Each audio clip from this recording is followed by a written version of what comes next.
This is the scene Newport Pems, very early morning, sunrise. This is the final painting, it's quite brief, and this is the tonal sketch, compositional sketch, where I work out basically what's going on, where the shadows are, etc. Very limited palette, start off with cobalt blue. The colours involved, I said, are very limited, muted.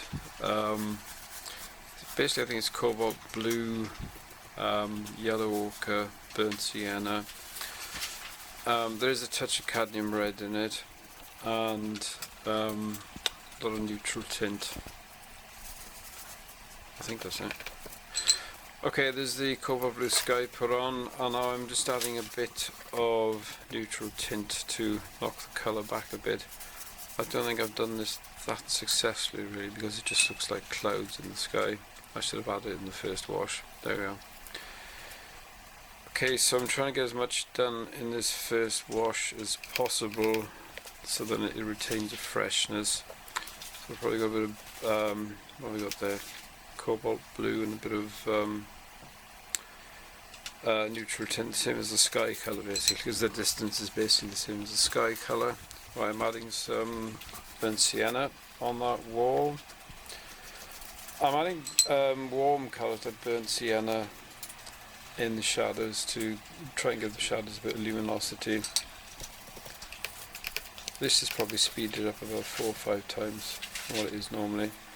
Okay, we're still on the first wash. I'm trying to complete the distance kind of more or less in one go. So I'm allowing for the shine of the sun to come through there. The brush I'm using is there's not that much paint in it, so it shows the texture of the paper. That's a Saunders Waterford rough paper, 140 pound weight. Dark foreground leading towards the light. Strong burnt sienna on that wall there because it's going to be in shadow.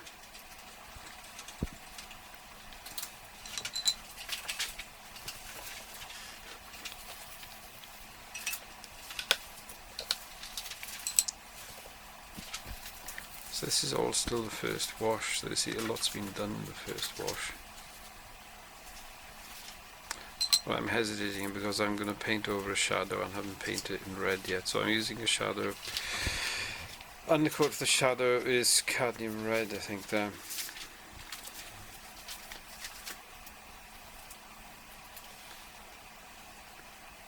And there's a touch of shadow there as well, cadmium red underpainting.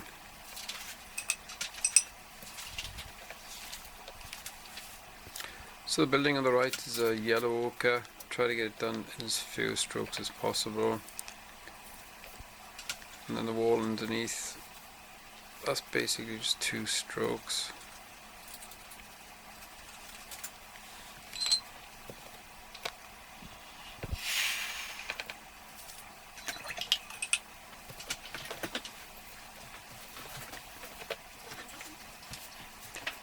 Very dark ground there.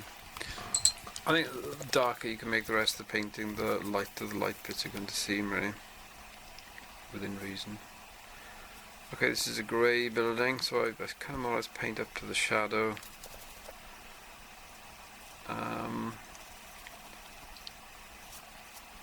That roof on the right there, I've just done in 2 or 3 strokes, and I've allowed the paper to show through underneath, and it just looks so good, it looks so fresh. Just get things done as quickly as possible. The brushes I'm using are mainly big squirrel brushes, so they hold a lot of paint and they get a good calligraphing property. The brush there is a Joseph's Budnik. What is it? It's synthetic brush. It's got a really good point to it. Holds a lot of paint as well, as you can see. So the shadow going on now in cooler colours. That's probably cobalt blue and a touch of some neutralising colour, maybe neutral tint or yellow ochre. So I'm trying to get as much done this second wash as possible. So as I'm going along, I'm putting the windows in. It gives it that homogeneity. It all sort of holds together nicely. Shadows are getting darker down towards the ground, less light reflected on them. So the theory is the top of a facade reflects a lot more daylight than the bottom of the facade, because the bottom reflects the ground basically. So with this lovely brush, every brush stroke is very nice. The window reveals. That's probably just a darker version of the colour of the facade.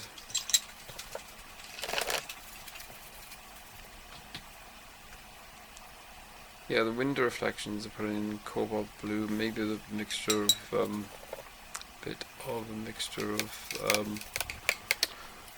gouache white. Reflection of the shadow. Well, that reflection I put it a bit darker because it's on darkish coloured building.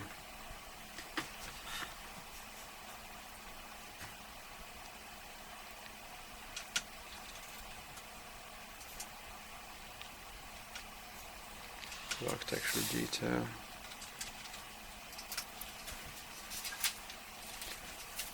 So the walls, as I say, try and get as much done in one go as possible. Just continue detail from kind of left to right, and just keep painting everything as in a complete a fashion as you can.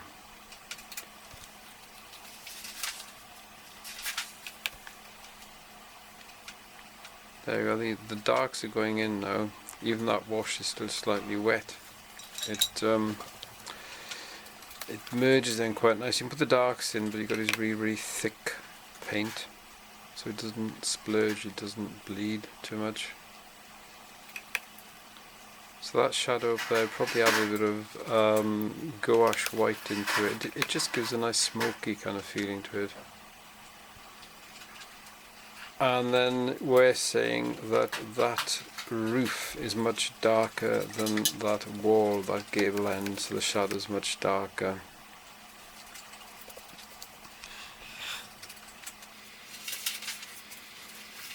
There's a drain pipe there, a bit of shadow, and a bit of shadow from the eaves.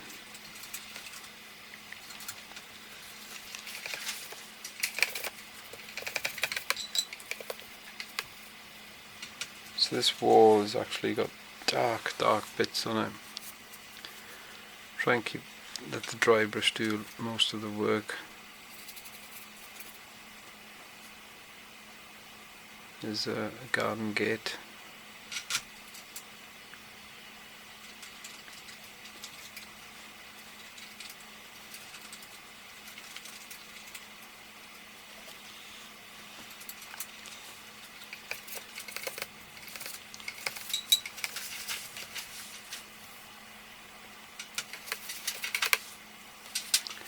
Yeah, I'm in two minds about the colour of the shadow. It's quite far away, so maybe shouldn't be too dark, but then again I want it to be dark to express the depth of light that's coming around it. So yeah, that's what I come up with. Excuse me.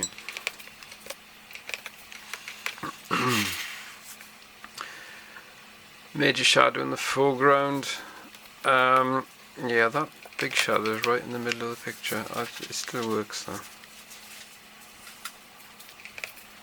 Shadow gets much darker down towards the ground, less light hitting the ground bit.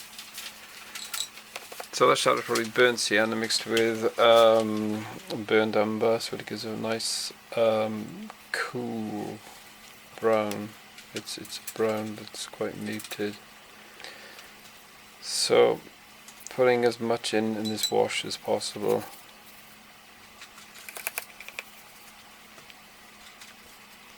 I should be using a bigger brush for this big shadow, but there we go. So that shadow, okay, I've added a bit of cobalt blue there with the idea that it's reflecting light from the blue sky. The sky is not coloured blue in my painting, but it seems to work anyway.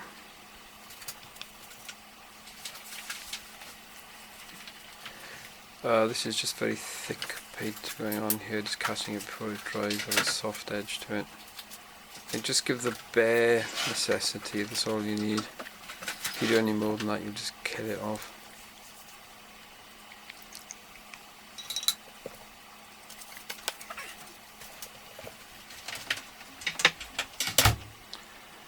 A bit of just dots out there, just to give it a bit of texture and put the boats in.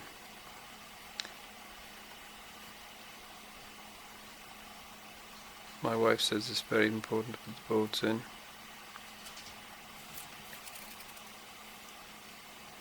So I put the boats in.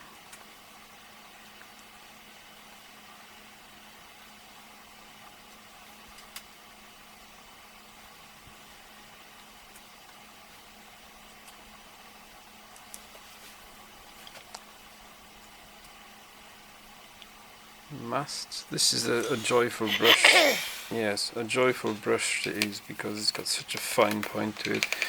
It hasn't lasted long, it's probably lasted about 4 paintings. Maybe it's the way I use it, I don't know. I'm buying another one. It's lovely, it does everything. Sharp points, big areas, calligraphic strokes. It's lovely.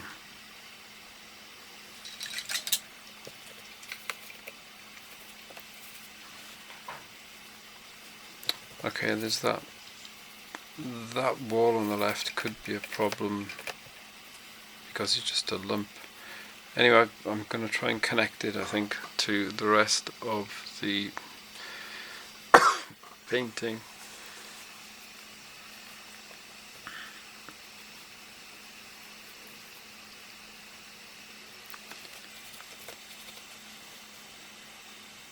There's the door, forgot the door.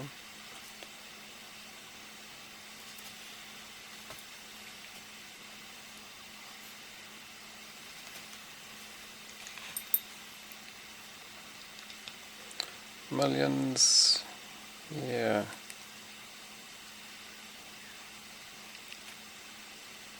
I think I've simplified them drastically. It's more of a graphic device rather than a descriptive effort. More mullions. Oh, there's the bay window, that's quite distinctive.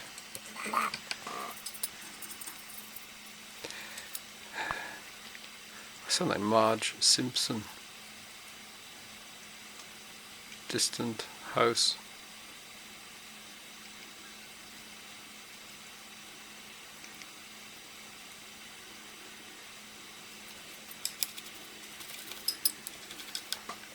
Nearly done. A few dark bits. 2 more mullions. Is that it?